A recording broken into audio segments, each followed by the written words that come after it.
연도 정하는 게 쉬운 건 아니죠. 연도 정하는 게 쉬운 건 아닌데 어쨌든 사도행전 18장에 나와 있는 내용이 사도 바울의 사역 연대기를 정하는 데 있어서 핵심이 됩니다. 그래서 다시 한번 정리하면 어쨌든 그 델피 비문이 발견이 되면서 갈리오 총독의 임기 기간이 밝혀진 거예요. 그래서 51년 7월에서 52년 7월 그 사이에 1년간 통치했어요. 그러니까 사도 바울이 갈리오 총독 앞에 재판을 받은 것은 요 사이가 되겠습니다. 그 다음에 이제 사도 바울이 고린도에 왔을 때 아굴라와 브리스길라 부부가 있었죠. 그 이유가 뭐 때문이라고 되어 있죠? 글라우디우스의 추방령 때문에 그래요. 그게 역사의 그 연도를 알려주고 있어요. AD 49년입니다. 그래서 사도 바울이 2차 전도 여행할 때 고린도에서는 결국 51년, 52년 요때 고린도 사역을 하게 됐고 그 다음에 이제 시작은 50년으로 볼 수 있습니다. 그리고 공의회는 49년으로 볼 수 있는 거죠. 이렇게 연도를 따지시면 되겠습니다. 이게 이제 델피 비문이에요. 저번에 그 그리스 갈 때 델피를 갔는데 델피 올라가는데 너무 힘들더라고요. 막 오르막 막 올라가는데 제가 멀미를 안 하는 사람인데 멀미 할 뻔했어요. 그래도 이제 델피에 올라가서 올라가고자 하는 그런 뭐랄까 올라가면서 굉장히 흥분되고 기대됐던 것 중에 하나가 여기에 있는 델피 비문이 있다. 그래서 이거를 직접 좀 찍어오고 싶은 마음이 있었는데 직접 이렇게 촬영을 했습니다. 그래서 여기에 보면 갈리오라고 하는 이름이 정확하게 기록이 돼 있고요. 그 다음에 언제 아가야 총독이었는지 그것을 추정할 수 있는 근거들이 여기에 기록되어 있습니다. 그래서 이걸 중심으로 사도 바울의 사역 연대기를 정한다 하는 것을 아시면 되겠습니다. 자, 그 다음에 이제 이걸 정해놓게 되면 사도 바울의 회심 연대가 언제였을까? 우리가 이것도 궁금한 부분이에요. 그래서 어떤 분들은 예수님의 십자가의 운명 연대가 AD 30년이라 보는 분들은 AD 32년에 회심했다 이렇게 얘기하기도 합니다. 그런데 우리가 지금 이제 십자가의 연대를 33년으로 정했죠. 우리가 정했다기보다는 하여튼 여러 가지 이제 다중적 근거에 의해서 AD 33년이 좀 확정적입니다. 최근에 기록된 책들은 대부분 받아들이고 있어요. 그래서 이걸 이제 확정을 해놓으면 사도 바울의 회심 연대도 우리가 정할 수 있습니다. 자, 갈라디아 2장 1절에 보면 14년 후에 내가 사도 바울이 바나바와 함께 디도를 데리고 다시 예루살렘에 올라간 사건이 기록되어 있죠. 자, 올라간 이유를 4절에서 말씀합니다. 이는 가만히 들어온 거짓 형제들 때문이다. 그러니까 갈라디아 지역에 지금 이제 문제가 생긴 것이죠. 가만히 들어온 거짓 형제들이 있었던 거예요.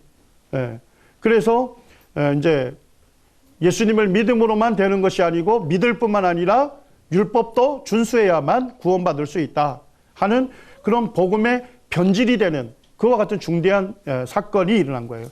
그래서 이제 사도 바울이 바나바와 디도를 데리고 예루살렘으로 올라간 것입니다. 그래서 이 사건을 뭘로 보는 거예요?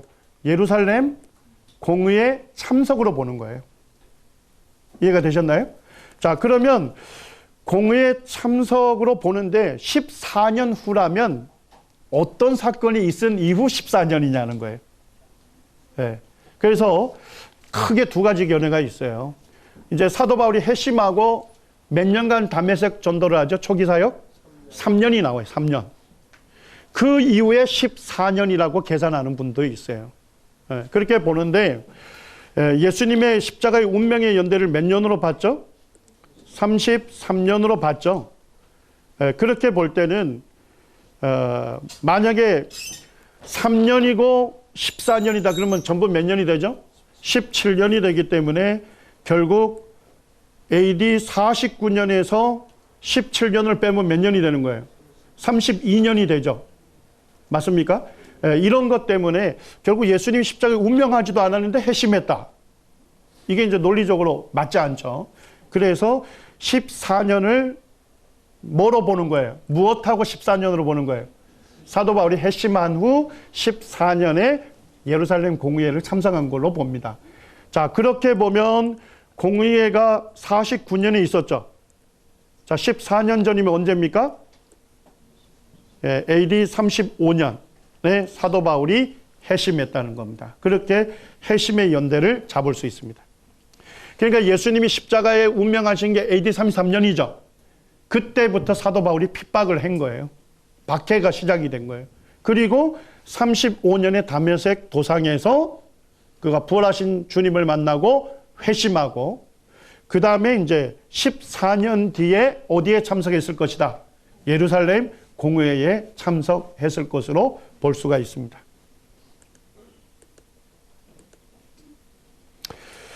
자, 그 다음에 이제 정해야 할 것은 뭐냐면, 이제 또 하나 이제 힌트가 있는 게 사도행전 24장 27절입니다. 자, 우리 사도행전 24장 27절 같이 한번 읽어보시죠. 시작. 이태가 지난 후 포르기오 베스도가 벨릭스의 소임을 이어받으니 벨릭스가 유대인의 마음을 얻고자 하여 바울을 구류하여 두니라. 자, 사도 바울이 예루살렘 구제연금을 전달하기 위해서 방문했죠. 그렇게 하고 폭동이 일어나서 체포가 되고 가이사랴의 로마 총독부에 감금이 됐습니다. 자, 감금이 됐는데 그때 다스렸던 총독이 누굽니까? 벨릭스 총독이었습니다. 자, 근데 벨릭스가 이제 아주 잔인한 통치를 했어요. 그래서 로마에 의해서 해임이 되고 그 다음 후임으로 누가 온 거예요? 베스도 총독이 오게 된 거예요. 자, 그런데 베스도 총독이 있을 때, 막 부임했을 때 사도 바울이 구류 상태에 있었는데 구류 상태 몇 년이 됐죠? 이태가 지난 후 이렇게 되어 있죠. 2년 됐을 때입니다.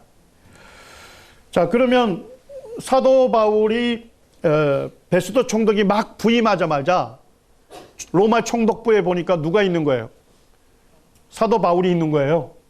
자, 그러면 이 사람이 왜 여기에 감금됐는지를 살펴보기를 원했겠죠. 그래서 사도 바울을 불러가지고 신문을 합니다. 그때가 베스도 총독이 부임했을 때예요. 시작했을 때예요. 근데 그때 이제 베스도 총독이 뭐라고 합니까? 너가 예루살렘에 올라가서 종교 지도자와 함께 재판을 할 용의가 있느냐? 이렇게 하니까 자, 왜 이렇게 이것이 이제 사도 바울에게 부담이 됐죠? 유대인들이 사도 바울을 뭐 하려 했어요? 죽이려고 하는 살해 음모가 있었죠. 그래서 사도 바울이 어떻게 합니까? 내가 예루살렘으로 가지 않고 누구에게 재판받겠다? 내가 가이사에게, 황제에게 내가 재판을 받겠다. 라고 해서 자기의 로마 시민권을 사용해서 이제 로마의 최고 법정에 가서 내가 재판을 받겠다고 호소를 한 것입니다. 그래서 어쩔 수 없이 베스도가 사도 바울을 어떻게 해요? 로마로 보내게 되는 거예요. 자, 정리가 됐습니까? 자, 그러면 사도 바울이 로마로 출발했던 시점, 아니면 이제 가이사랴의 구금이 끝나가고 로마로 출발했던 시점이 결국 누구의 시점이에요? 베스도 총독 부임 시점이 되는 거죠. 자, 그런데 그거를 언제로 볼 거냐? 이것도 확정적이지 않는 거예요. 왜냐니까 베스도가 62년에 그 2년의 임기가 맞춰진 건 확정으로 역사에 기록이 돼 있어요. 그런데 그러면 언제 부임했을까? 이제 FF 브루스라고 하는 이제 모임에서 배출한 그 성경학자뿐만 아니라 여러 학자들이 동의하는 게 있습니다. 그게 뭐냐면 그 팔레스타인 지역, 유대 지역에 네로 황제를 기념하는 새로운 동전이 유대에 도입이 됐다는 거예요. 도입이 됐는데 그때 연도가 언제래요? AD 59년이라고 보는, 59년이 확실한 거예요. 그러니까 아마도 베스도 총독이 부임해서 자기에게 총독으로 임명한 사람이 누구예요? 네로 황제잖아요. 그러니까 그 황제를 기념하기 위한 동전을 이제 팔레스타인 지역에 도입했을 거다. 그래서 결국 그의 부임 시기를 AD 뭐로 보는 거예요? 59년으로 보는 겁니다. 자, 그래서 59년이고 몇 년간 감금돼 있었어요? 2년이죠. 그래서 59년. 그러니까 결국 2년 기간이 되겠죠. 그래서 57년에서 59년까지 사도 바울이 가이사랴에 감금이 된 거예요. 맞습니까? 자, 그렇게 보게 되면 로마로 출발한 건 언제일까요? 59년에 출발했겠죠. 자, 그러면 이제 여행 기간이 있잖아요. 그리고 멜리데에서 뭐예요? 겨울을 났죠. 그렇게 되면 그 다음 해가 되겠죠. 그럼 로마에 도착한 건 몇 년으로 볼 수 있어요? 60년으로 볼 수 있는 거예요. 60년. 자, AD 60년에 로마에 도착하고 그 다음에 가택연금 몇 년을 했죠? 2년. 그럼 몇 년까지 한 거예요? 62년까지 가택연금이 된 거예요. 됐습니까? 그 다음에 초대교회 전승에는 2년 뒤에 무죄 석방됐다고 보는 거예요. 그리고 68년에 네로가 자살하게 되는데 그 전에 67년에 사도 바울이 순교했을 것이다. 이렇게 상대적 연대를 추정할 수 있습니다. 됐습니까? 자, 뒤로도 추정할 수 있고 어디로도 갈 수 있어요? 앞으로도 추정할 수 있겠죠. 자, 그러면 구금한 게 57년에 가이사랴에 구금당했죠. 자, 그러면 뭐예요? 그때가 언제쯤이었죠? 3차 전도 여행이 맞춰질 때였잖아요. 그럼 3차 전도 여행이 57년에 맞춰졌다고 볼 수 있는 거죠. 자, 그런데 3차 전도 여행은 소아시아 지역에 복음을 전했죠? 어느 도시에서 중점적으로 전했습니까? 에베소. 자, 그런데 사도 바울이 에베소에서 몇 년간 사역했다고 본인이 밝히죠? 3년 했다고 밝힙니다. 자, 그럼 에베소에서만 3년 아니에요. 그죠? 그리고 또 뭐예요? 마게도냐하고 아가야 지역도 방문하고 다시 돌아오죠. 그런 걸 따져보게 되면 4년쯤 되겠죠. 전체 사역 기간이. 그래서 3차 전도 여행은 몇 년이 시작하는 거예요? 53년이 시작하는 거예요. 그러니까 그 앞쪽에 있는 거하고 연대가 아구가 쫙 맞아 들어가는 거죠. 맞습니까? 예. 그래서 2차 전도 여행이 52년이 끝나고 그 다음에 조금 있다가 53년에 3차 전도 여행을 하게 되고 에베소 중심으로 3년 했고 그 다음에 마게도냐하고 아가야까지 돌았으니까 1년을 더 추가하고 그러면 57년이 되는 거죠. 그리고 그때 예루살렘에 방문해서 체포가 돼서 가이사랴에 감금이 되고 그리고 2년이니까 59년까지 감금이 됐겠죠. 그리고 59년에 이제 가이사에게 호소했기 때문에 출발, 로마로 출발. 그리고 겨울을 났으니까 그 다음 해로 넘어가죠. 60년. 2년간 감금이 되니까 62년까지 로마의 1차 투옥 기간으로 볼 수 있는 겁니다. 자, 좀 정리가 되십니까? 예, 이제 집에 가셔서 강의안이 있으니까 두고 곱씹으면서 다시 정리하시길 바랍니다. 예, 그래서 오늘 이제 쭉 사도 바울의 그 연대기를 쭉 우리가 일생을 살펴볼 때 요 연대기의 기초에서 진행을 하도록 하겠습니다. 자, 그 다음에 이제 사도 바울은 선교 여행을 하면서 서신서를 보냈죠. 먼저 어디쯤 이 서신서를 보내는지 우리 같이 보기 원합니다. 자, 1차 전도 여행, 선교 여행을 마치고 뭘 썼습니까? 갈라디아서를 쓴 것으로 보입니다. 그 다음에 2차 선교 여행 때 고린도에서 뭘 썼습니까? 데살로니가 전서, 데살로니가 후서. 3차 전도 여행 때 고린도 전서, 고린도 후서, 그 다음에 로마서. 자, 1차 전도 여행 때 몇 권을 썼죠? 1권. 2차 전도 여행 때 2권. 3차 전도 여행 때 우리를 위해서 아주 명쾌하게 전합니다. 그 다음에 사도 바울이 1차 투옥됐을 때 우리가 옥중서신이라죠. 4권을 씁니다. 에베소서, 골로새서, 빌레몬서, 빌립보서 4권을 씁니다. 그래서 4권이 됐습니다. 그 다음에 1차 석방이 됐을 때 그때 이제 그 기간에 디모데 전서, 그 다음에 디도서를 쓴 것으로 보입니다. 그리고 사도 바울이 다시 2차 체포가 되죠. 2차 체포가 돼서 이제 자신의 죽음을 감지하고서 기록한 게 뭐예요? 디모데 후서가 됩니다. 이게 이제 사도 바울의 서신 연대가 쭉 됩니다. 왜 이렇게 정하는지도 우리가 또 살펴볼 겁니다. 그래서 초기에 우리가 6권을 복음서신, 교리서신이라고 부르고요. 그 다음에 이제 옥중에서 쓴 4권의 서신을 뭐라 합니까? 옥중서신. 그 다음에 디모데 전후서, 디도서를 이제 목회서신이다. 이렇게 부릅니다. 자, 이제부터 이제 바울의 일생을 살펴보겠습니다. 자, 바울의 히브리식 이름이 뭐였죠? 사울. 로마식 이름이 뭐예요? 바울이었습니다. 그래서 이제 저도 이제 예전에는 원래 이제 사울이라고 하는 히브리식 이름을 갖고 있다가 그 다음에 이방인들에게 전도하기 위해서 바울로 이름을 개명한 것처럼 저도 이해를 했는데, 근데 이제 성경학자들은 뭐냐면 이 헬라파 유대인들, 이방인 지역에 사는 유대인들은 태어나면서부터 2가지 이름을 같이 부여받는다는 겁니다. 그래서 히브리식 이름하고 로마식 이름 2가지를 같이. 그래서 집에서는 뭐라 부르는 거예요? 사울이라 부르고 학교 가면 바울이라 불렀다. 이렇게 이제 보는 거예요. 저도 이제 2가지 이름을 갖고 있거든요. 저 어릴 때는 영철이었습니다. 그래서 집에서는 영철아 이러는데 학교 가면 종만아. 그래서 제가 조금 정체성에 대해서 좀 혼란을 겪었던 적이 있습니다만, 하여튼 헬라파 유대인들은 2가지 이름을 갖는 것이 통례였다 이렇게 보고 있고, 그러다가 이제 1차 선교 여행을 하면서 구브로 지역에서 그 구브로 총독이었던 서기오 바울에게 복음 전하죠. 그때부터 뭐예요? 이제 이방인들에게 전도해야 하잖아요. 그러니까 이방인들이 이해하고 받아들일 수 있는 이름을 주로 사용한 겁니다. 그래서 자신을 뭐라 소개한 거예요? 바울이라고 소개하고 서기오 바울에게 복음을 전한 것입니다. 그렇게 볼 수 있습니다.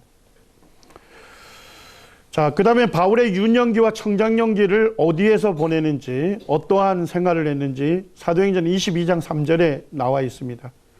사도 바울이 이제 예루살렘에서 체포가 돼서 예루살렘 사람들에게, 유대인들에게 자신의 그 믿음을 변증할 때, 변호할 때 이렇게 얘기를 했습니다. 나는 유대인으로 어디에서 태어났다는 거예요? 길르기아 주 다소에서 태어났다는 겁니다. 그래서 사도 바울이 출생은 다소에서 출생했고 주로 유년기를 그때 보냈을 거다. 그리고 이제 이 성에서 자랐다 이렇게 되어 있습니다. 성장했다는 거예요. 자, 이 성은 어디를 얘기하죠? 예루살렘 있는 유대인들에게 지금 얘기하고 있죠. 그래서 내가 이 성에서 내가 성장했습니다 이런 얘기입니다. 그러니까 사도 바울이 청장년기는 어디에서 보낸 거예요? 예루살렘에서 보낸 거죠. 그리고 예루살렘에서 무엇을 했는지도 알려주죠. 가말리엘의 문화에서 조상들의 율법에 엄한 교훈을 받았다. 이렇게 기록되어 있습니다. 사도 바울이 이제 또 사도행전 21장 39절에서는 자기 출신을 얘기하면서 자기가 다소 사람이다 이렇게 얘기하면서 뭐예요? 소읍이 아닌 이렇게 얘기합니다. 소읍이 아니다 이렇게 얘기해요. 실제로 이제 다소는 어디의 수도입니까? 길르기아 주의 수도였고 총독이 거주하는 행정도시였습니다. 그리고 당시에 사도 바울이 태어났을 당시에는 한 50만 명에 사는 굉장히 대도시죠. 큰 도시 사람이었고, 그리고 이제 다소는 대학 도시였습니다. 그곳에 대학이 굉장히 많았습니다. 그 그리스의 이제 역사학자이고 지리학자인 스트라보라고 하는 사람이 책을 많이 썼는데, 이 사람이 이제 그 사도 바울 당시를 살았던 사람이에요. 그래서 그 사람이 이렇게 얘기합니다. 다소에 있는 사람들은 철학뿐만 아니라 교육 전반에 걸쳐서 열심히 헌신해 오고 있다. 아테네, 알렉산드리아, 그리고 다른 지역 학교들의 철학 강의를 능가했다. 이렇게 되어 있습니다. 이런 내용을 보게 되면 다소가 무슨 도시였다는 걸 알 수 있어요? 교육의 도시였다. 그래서 굉장히 이 철학 이런 것들이 아주 잘 가르쳐졌던 도시고, 그 다음에 그곳에 대학이 많이 설립되어 있는 대학 도시였다 하는 것을 알 수가 있습니다. 이런 것이 어떻게 보면 사도 바울의 유년기인데도 불구하고 영향을 미쳤다고 볼 수 있습니다. 그 다음에 이제 다소는 유명한 게 뭐였냐면 흑염소 목장지대였답니다. 그래서 이제 염소 털이나 가죽으로 천막이나 방석 이런 거를 만드는 유명한 곳이었다는 겁니다. 사도 바울이 율법 선생으로서 준비가 됐지만 교육을 받았지만 사도 바울은 어떤 또 일을 할 수 있었죠? 천막을 만드는 일을 했습니다. 그 천막이라는 게 뭐냐면 그 염소 가죽이 있죠.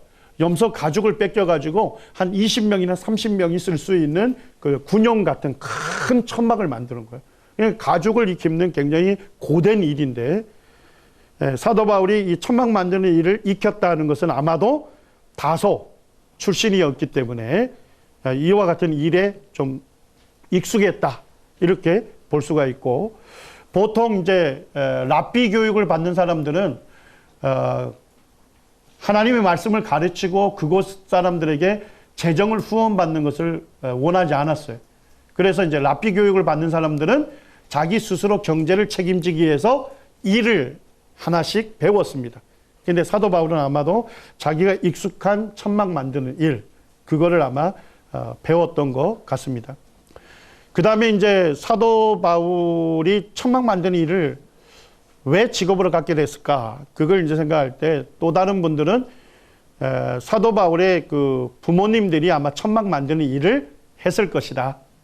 이렇게 추정을 합니다. 왜냐니까 사도 바울이 시민권을 언제 받았죠? 로마 시민권? 태매 나면서부터잖아요. 그러니까 아마도 사도 바울의 할아버지나 아버지가 로마 사람들에게 크게 공헌했을 것이다. 그것 때문에 로마 시민권을 부여받았을 거다. 그럼 어떻게 기여했을까? 이게 다 추정이에요.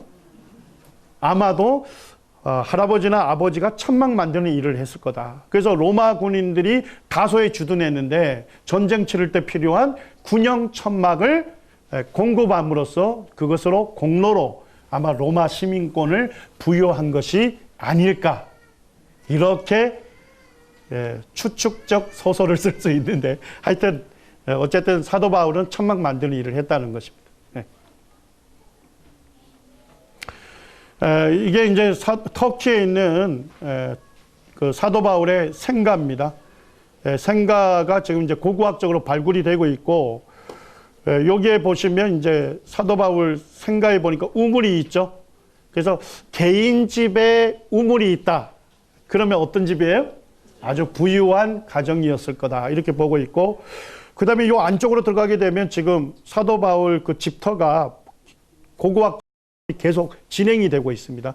지금 이제 보존이 돼서 진행이 되고 있는데 방이 많고 이런 거 보면 아마도 부유한 가정이었을 거다. 이렇게 보고 있습니다.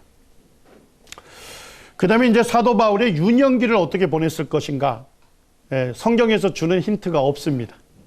없는데 그 미시나 아봇이라고 하는 2세기의 그 랍비들의 글 모음집이 있어요. 그래서 2세기의 랍비들의 글이니까 아마도 1세기 때 유대인들이 어떤 교육을 받았는지 좀 알 수 있는 힌트를 주겠죠. 거기에 보면 이렇게 되어 있습니다. 유대인 아이가 태어나면 5살에 성경을 공부한답니다. 5살. 여기 보면 성문 토라라고 되어 있는데 토라가 뭐죠? 모세오경. 기록된 모세오경을 공부하는 거예요.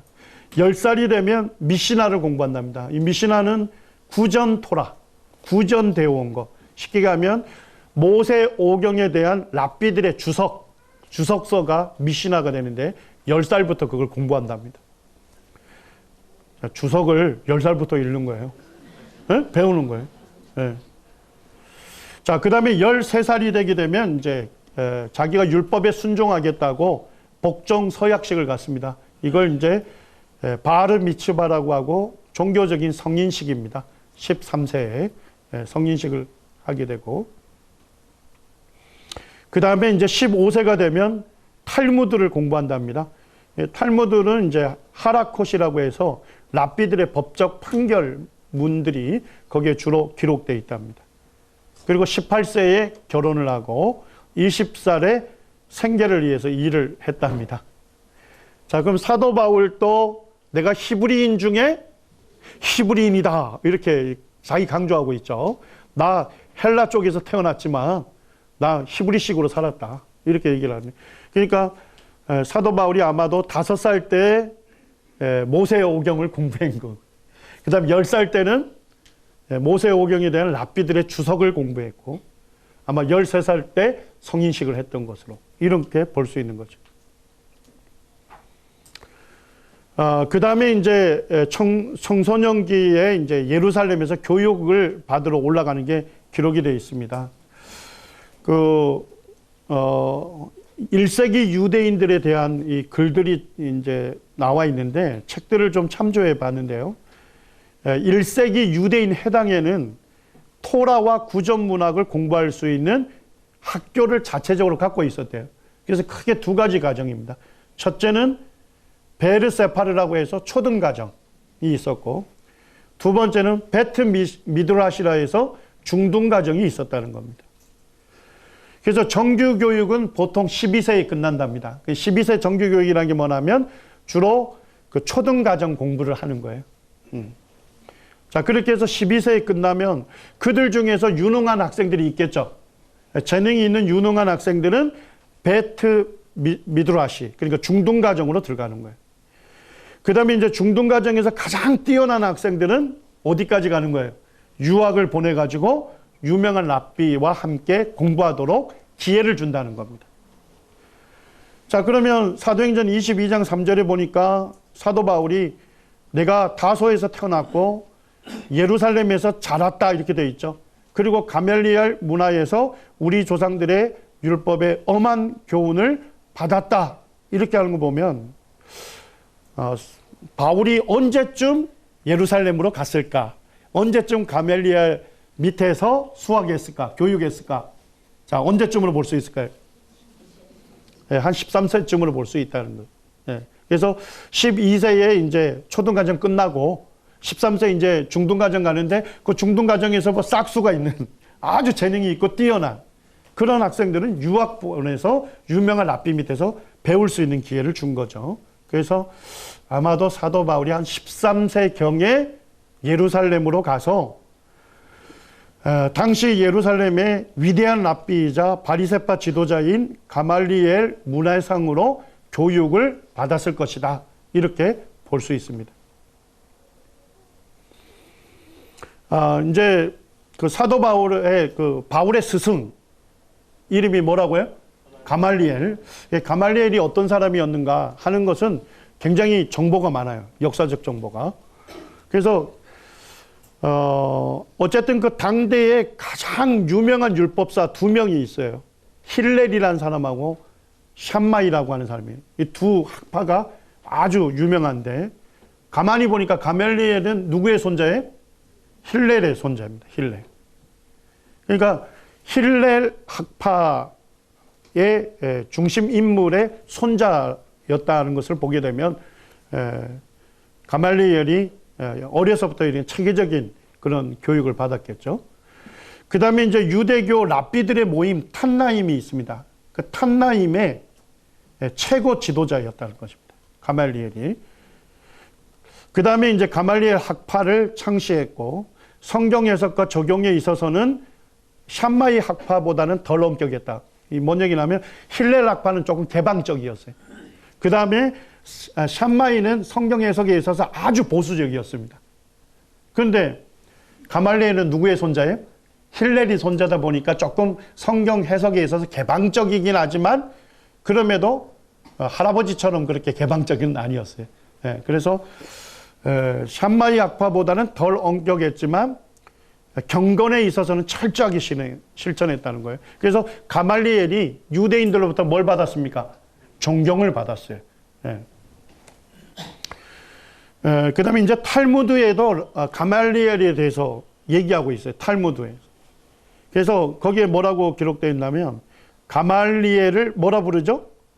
라반이라고 되어 있는데 라반은 대랍비를 호칭하는 거예요. 대랍비. 랍비들 중에 아주 대랍비를 라반이라고 하는데, 탈무드에 이렇게 얘기합니다. 가말리엘 라반이 세상을 떠난 후 뭐가 끝났다고요? 율법의 영광이 끝났다. 그러니까 바울의 스승 가말리엘은 최고의 랍비였다 하는 것을 알 수가 있는 것이죠. 그리고 이제 사도 바울이 매우 엄격하게 자기가 교육을 받았다고 얘기를 하죠. 그래서 철저한 바리새인으로 랍비 교육을 받은 것으로 보입니다. 자, 사도 바울이 유대인 회당에 갈 때마다 거기에 유대인 그 해당장으로부터 뭘 요청받죠?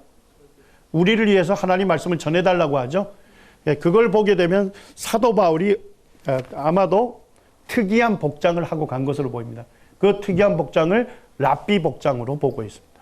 그래서 사도 바울이 유대인 회당을 처음 방문할 때 랍비 복장으로 갔기 때문에 그곳에 있는 사람들이 랍비라는 것을 알고 사도 바울에게 설교해 달라는 요청을 받은 것으로 보입니다.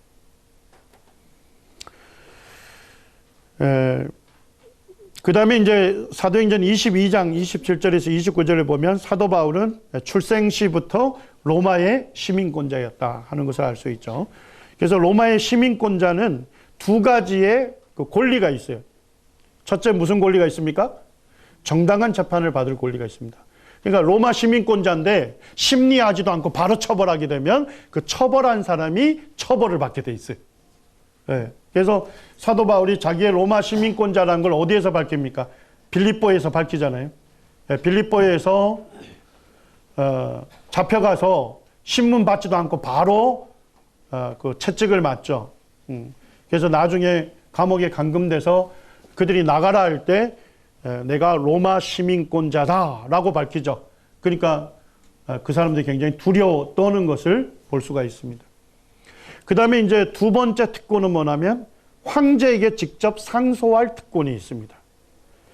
이게 이제 두 가지 이제 견해가 있을 수 있는데, 황제에게 직접 상소한다는 이 특권은 황제가 직접 재판을 주도한다는 그런 의미도 있지만 아마도 로마 최고 법정에서 재판을 받을 권리로 설명하기도 합니다.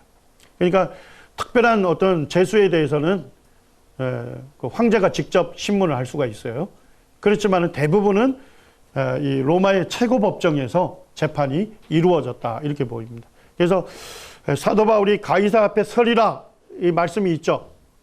그거로 볼 때는 사도 바울이 아마 로마에서 재판을 받을 때 가이사 황제에게 재판을 받았을 걸로 봅니다. 그러면 1차 투옥 때인가 2차 투옥 때인가 이게 이제 우리가 관심이 있는데 나중에 이제 살펴보겠습니다. 아마 1차 투옥 때는 네로에게 직접 재판을 받은 것이 아닌 것으로 역사가들이 주로 하고, 아마 2차 투옥 때 그때는 아마도 네로가 거의 미쳐 있는 상황이었기 때문에 아마 네로 황제 앞에서 사도 바울이 재판을 받고 자기의 믿음을 변호했지 않은가, 복음을 전했었지 않은가 이렇게 볼 수 있습니다. 그 다음에 빌립보서 3장 5절에서는 바울이 뭐라고 밝힙니까? 나는 히브리인 중에 히브리인이다. 나는 헬라 쪽에서 성장했지만 그렇지만 정통 나는 유대인이다. 이렇게 밝히고 있습니다. 자, 그 다음에 이제 사도 바울이 예루살렘에서 교육을 마치고 사도 바울이 이제 예루살렘에서 등장하죠. 그리고 이제 회심 전 바울에 대해서 우리가 성경에서 분명하게 바울이 부활하신 주님을 만나기 전에 그가 어떠한 사람이었는지를 우리에게 알려주고 있습니다. 자, 디모데전서 1장 13절에 보니까 내가 전에는 뭐였다? 비방자였고 박해자였고 폭행자였다. 그렇게 한 이유는 내가 믿지 아니할 때에 알지 못하고 행하였다. 자기의 예수 그리스도를 바르게 알지 못했기 때문에 내가 비방자고 박해자고 심지어는 뭐까지 했다는 거예요? 폭행하는 자가 됐다는 것입니다. 그리고 사도행전 26장의 10절서부터 보면 거기에 보면 많은 성도를 어떻게 했대요? 감옥에 가두며 죽일 때에 내가 뭘 했다는 거예요? 찬성 투표를 하였다. 이건 누구의 순교를 얘기하죠? 스데반의 순교를 얘기합니다. 스데반의 순교를 할 때 바울이 거기에 등장하죠. 그걸로 보면 바울은 뭐예요? 스데반이 전한 복음 설교를 들었던 사람이에요. 그리고 이제 그곳에 있었는데 구체적으로 죽일 때 내가 찬성 투표를 했다 이렇게 되어 있습니다. 그런데 이 유대인들 그 사형을 시킬 때 찬성 투표를 할 수 있는 사람은 누구만이 가능하대요? 유대의 최고 법정인 산헤드린 회원만 가능하다는 거예요. 그런 것으로 볼 때 사도 바울이 뭐였을 가능성도 있어요? 어쨌든 산헤드린의 회원이었지 않은가. 하여튼 유력한 그런 종교 지도자로 그때 막 부상하고 있었던 바울을 볼 수 있습니다. 그리고 이제 산헤드린 회원이 되려면 30세 이상이 돼야 한답니다. 그러니까 사도 바울의 그 연령대를 누구하고 비슷하게 잡습니까? 우리 주님과 비슷하게 잡는 이유가 이런 근거 중에 하나가 되겠습니다. 그리고 11절에 보니까 사도 바울은 모든 회당에서 여러 번 형벌하여 강제로 뭐 하는 말을 하게 했어요? 모독하는 말을 하게 했다. 예수 그리스도를 모독하는 말을 성도들로 하여금 하게 했다는 것입니다. 갈라디아 1장 13절에서는 내가 이전에 유대교회에 있을 때 행한 일을 너희가 들었거니와 하나님 교회를 심히 뭐 했답니까? 박해하고 멸하고. 사도 바울이 교회를 핍박한 인물이죠. 어느 정도로 핍박한 인물이에요? 교회를 완전히 파괴할 의도로 성도들을 핍박했던 그 인물, 그 주범이 바로 바울이었다고 자신이 밝히고 있는 것. 사도행전 7장 58절에 보게 되면 이제 스데반을 순교하는 일이 거기에 기록이 되어 있는데, 스데반을 성 밖으로 내치고 돌로 칠세, 증인들이 옷을 벗어 자 누구와 발 앞에 둡니까? 사울이라고 하는 청년의 발 앞에 둡니다. 이때 이제 청년이라고 할 때 헬라어로 네아니온이라는 단어를 썼습니다. 네아니온은 25세에서 40세에 해당되는 사람들을 부른답니다. 그러니까 어쨌든 바울의 연령대가 누구하고 비슷하다? 예수님과 매우 비슷한 연령대였을 거다 하는 것을 우리가 알 수가 있는 겁니다. 그리고 8장 1절에 보니까 사울은 스데반이 죽음 당함을 어떻게 여겼습니까? 마땅히 여긴 것을 보게 되면 바울은 스데반의 순교에 모종의 책임이 있는 역할을 맡았고, 그리고 스데반의 죽음에 동조하였다 하는 것을 알 수가 있는 겁니다. 그리고 이제 사도행전 8장 3절에 가게 되면 사울이 교회를 뭐 하려고 해요? 잔멸할세, 각 집에 들어가 남녀를 끌어다가 옥에 넘기니라. 이와 같은 핍박 때문에 예루살렘 교회 성도들이 흩어지게 됐죠. 그들이 흩어지면서도 복음을 전했다 하는 것이 기록되어 있습니다. 여기에서 보면 잔멸하다 하는 게 이제 헬라어로 엘류마이네토라는 단어인데요. 자, 뭘 묘사할 때 쓴대요? 멧돼지가 포도원을 파헤치는 것을 묘사할 때. 우리 남원에도 농사 짓는 분들이 많은데 멧돼지가 지나간 곳에는 남아있는 게 없어요. 멧돼지가 그 주둥이와 그 뿔로 완전히 파헤쳐서 완전히 파괴를 시켜요. 그것처럼 사도 바울이 그와 같이 교회를 핍박했다는 것입니다. 그래서 어떻게 했습니까? 예루살렘에 있는 각 집에 들어간 거예요. 가가호호 방문해서 그 집에 그 사람들에게 예수 믿느냐 여부를 다 물어보고 그들을 예수 믿는 자로 드러나면 감옥에다가 넘겨서 처벌받게 하는 그와 같은 일을 했던 것이 바울입니다. 자, 그런데 우리가 궁금증이 있죠. 왜 바울이 교회를 파괴하려고 했을까요? 왜 성도를 핍박했을까요? 가장 큰 이유가 뭘까요? 십자가에 못 박힌 예수가 메시아라는 것이 도저히 이해가 되지 않았던 거예요. 왜냐니까 사도 바울은 율법을 너무 잘 알았죠. 그래서 신명기 21장 22절에서 23절에 뭐라고 기록되어 있습니까? 사람이 만일 죽을 죄를 범함으로 내가 그를 죽여 나무 위에 달거든 나무에 달린 자는 하나님께 저주를 받았습니다. 그러니까 예수가 십자가에 못 박혔다는 거예요. 나무 위에 달린 자라는 거예요. 그렇다면 그가 하나님께 저주를 받은 인물인데 어떻게 하나님께 저주를 받은 사람이 하나님 보내신 메시아가 될 수가 있느냐. 사도 바울은 도저히 이해가 되지 않아요. 그래서 고린도전서의 1장 23절에도 사도 바울이 이렇게 기록하고 있죠. 우리는 십자가에 못 박힌 그리스도를 전하니 유대인에게는 어떤 내용이었어요? 꺼리끼는 것이었어요. 유대인들에게는 이해가 되지 않았던 거예요. 자, 그 다음에 또 하나 우리가 정황상 근거를 볼 수 있는데 왜 사도 바울이 교회를 핍박했을까?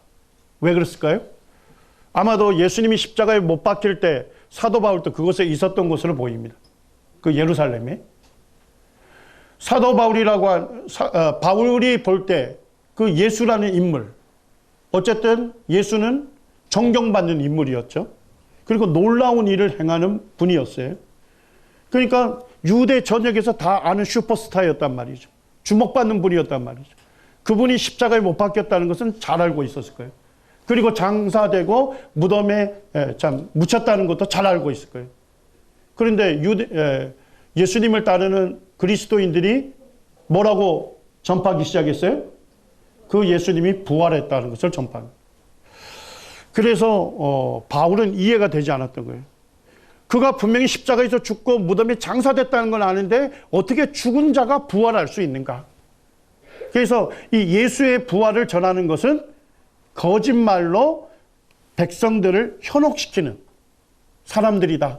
이러한 생각을 바울이 한 것으로 보입니다. 이 두 가지 때문에 결국 예수 믿는 기독교를 뭐로 정죄한 거예요? 이단으로 정죄하고 그 다음에 이 교회를 대대적으로 핍박을 하게 된 것입니다. 사도행전 9장 1절과 2절에 보게 되면 이제 바울에 대해서 사울에 대해서 나오죠. 사울이 주의 제자들에 대하여 여전히 이협과 살기가 등등하여 대제사장에게 가서 다메섹 여러 회당에 가져갈 공문을 청하니 이는 만일 그 도를 따르는 사람들을 만나면 남녀를 막론하고 결박하여 예루살렘으로 잡아오려 함이라.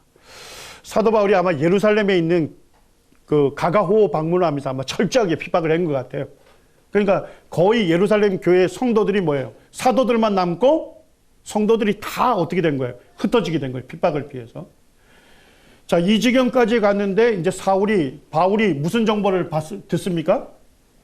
저쪽 다메섹에 거기에 예수 믿는 성도들이 있다 하는 첩보를 받게 되는 거예요. 이 다메섹은 그 당시에 그 나바티안 왕국, 나봇 왕국에 속해 있는 도시였어요. 그리고 이때 통치자가 아레다 왕입니다. 정확하게 역사적으로 보면 아레다 4세가 됩니다. 근데 이 아레다 4세가 이 나바티안 왕국을 통치할 때 그 안에 다메섹이라는 도시가 있었지만 어쨌든 정치 여건상 이 아레다 왕이 그 다메섹에 대한 직접적인 통솔권이 없었대요. 통치권이 없었어요. 그래가지고 사실 이제 유대에서 이 종교 문제로 핍박받는 사람들이 어디로 피신을 많이 한 거예요? 다메섹으로 피신을 많이 한 거예요. 그런데 예루살렘 교회를 사울이 철저하게 핍박하니까 뭐예요? 예루살렘 교회 성도들도 어디로 피신했겠습니까? 다메섹으로 피신한 것으로 보입니다. 그래서 이제 바울이 대제사장에게 가서 다메섹에 있는 예수님을 믿는 유대인들을 체포해서 구인하는 그와 같은 영장을 발부하고 군인들과 함께 어딜 가고 있는 거예요? 다메섹을 가고 있었던 것입니다.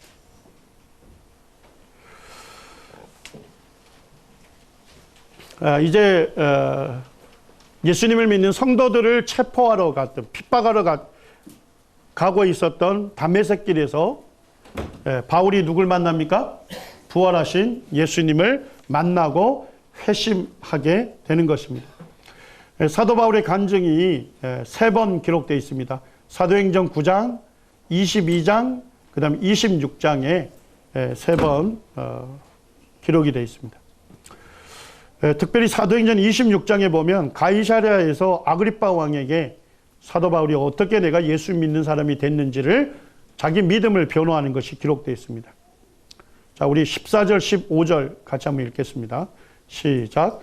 우리가 다 땅에 엎드려짐에 내가 소리를 들으니 히브리 말로 이르되 사울아 사울아 내가 어찌하여 나를 박해하느냐 가시체를 뒷발질하기가 내게 고생이라.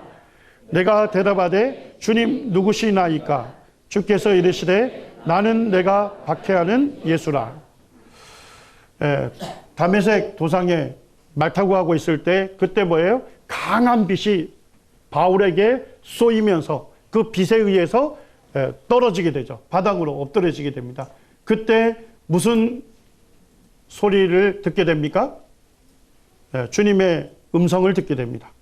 그것도 히브리 말로 사울아 사울아 내가 어찌하여 나를 박해하느냐. 자, 사울이 박해한 건 누구였죠? 를 핍박한 거죠. 교회를 박해했는데 주님은 뭐라고 하십니까? 내가 어찌하여 나를 핍박하느냐. 성도를 핍박하는 것이 곧 누굴 핍박하는 겁니까? 주님을 핍박하는 거였다는 거예요. 그러면서 주님께서 이렇게 얘기합니다. 가시체를 뒷발질하기가 내게 고생이다. 이 가시체, 주님께서 가시체로 사도 바울을 주님이 원하시는 방향으로 그를 이끌어 가려는데 바울은 뭐예요? 그거 주님께서 이끌어 가려는 그곳으로 가지 않고 가시체를 뒷발질하는 것처럼 계속 버티는 아주 고집센 소처럼 묘사를 하고 있습니다. 저가 이제 그런 부분을 좀 생각했어요. 가시체를 걷어차는 것이 내게 고통이다. 이 가시체거든요, 이게. 이 소를 갖고서 이제 땅을 이렇게 갈 때, 뭐예요? 소들이 고집센, 힘센 소들은 어떻게 해요? 주인의 그 뭐랄까, 말을 잘 안 듣잖아요. 주인이 모는 대로 안 가잖아요. 그럼 어떻게 하냐면, 거기에, 그, 막대기 같은데 끝부분에 뾰족한 것들이 달려 있어요. 그래서 어떻게 하는 거예요? 그걸 이제 소를 살살 퍽퍽 치는 거죠. 그러니까 아프니까 어떻게 해요?